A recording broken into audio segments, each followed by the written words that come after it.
आप जाइए दूधी बाजार में, दूधी बाजार के आदमी के पास भी आधार कार्ड है, वोटर कार्ड है, राशन कार्ड है, क्या वो झारखंडी है? जो लड़का टोपर कर रहा है ना, वो 5 साल के बाद आपका चेन्नई के फैक्ट्री में नाम रखने का काम कर रहा है, किसी फैक्ट्री में काम कर रहा है। इसका वजह क्या है?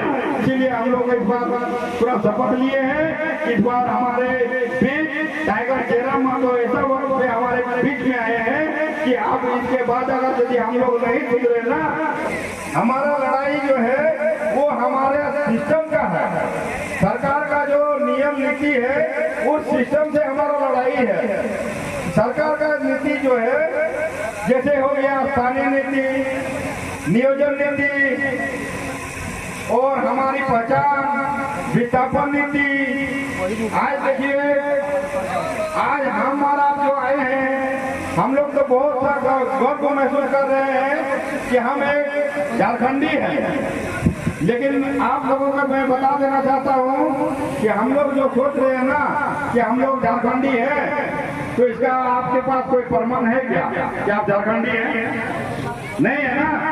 क्यों नहीं है? क्योंकि कोई नियम नीति ऐसा हमारा सरकार जो है वो हम पर बनाया नहीं है।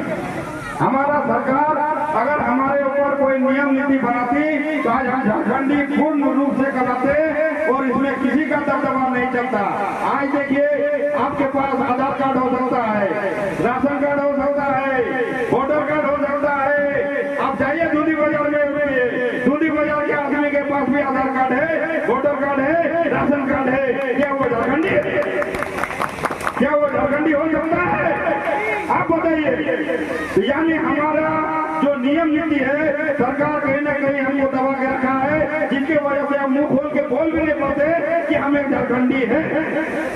झारखंडी होने का पहचान सिर्फ एक ही हो सकता है जब उसके पास राशन कार्ड है, वोटर कार्ड है। मेरे पास भी राशन कार्ड है, मेरे पास भी वोटर कार्ड है, लेकिन हम झारखंडी कैसे बोल सकते हैं? इसके लिए एक खतियान है। इसके लिए अगर सरकार 1932 का खतियान लागू कर दे तो हम एक पूर्ण रूप से झारखंडी कहलाएंगे। और जिस दिन 32 का खतियान लागू होगा, हम आपको बता देना चाहते हैं, पूर्ण रूप से हम लोग झारखंडी हो जाएंगे उस दिन। अब देखिए, बात आ रहा है नियोजन नीति। ये तो हो गया आपका झारखंडी पहचान होने का प्रमाण पत्र। अब इसके बाद आ जाता है आपका नियोजन नीति। आप देखिए, नियोजन नीति में क्या है कि आप जैसे हमारा टाइगर सुप्रीमो जयराम माधव जी ने भी कहा है कि देखिए, जो लड़का 10वीं क्लास में टॉपर करता है ना, अगर कोई लड़का झारखंडी लड़का 10वीं क्लास में पढ़ के टॉपर करता है तो पता है 5 साल के बाद वो लड़का कहाँ मिलता है? आप लोगों को पता होना चाहिए कि जो लड़का टॉपर कर रहा है ना, वो 5 साल के बाद आपका चेन्नई के फैक्ट्री में नाम रखने का काम कर रहा है, किसी फैक्ट्री में काम कर रहा है। इसका वजह क्या है?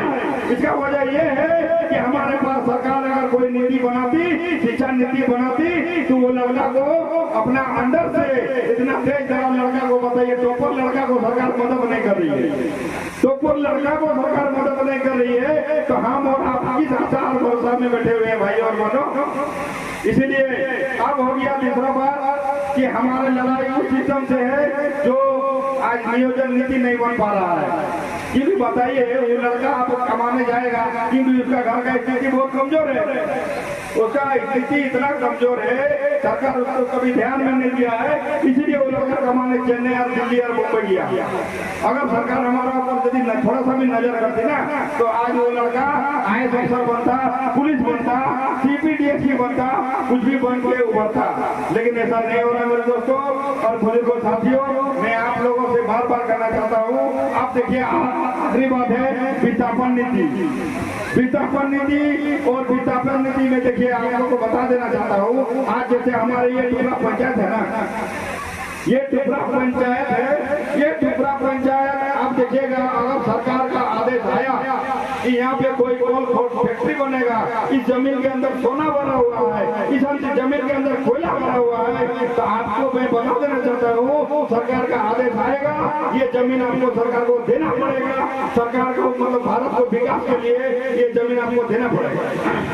ठीक है, मानते हैं विकास के लिए हम लोग ये जमीन देंगे, लेकिन उसका कुछ नियम प्रोटोकॉल तो है ना, संविधानिक तौर तरीका तो है ना, उसके आधार से दीजिए ना भाई।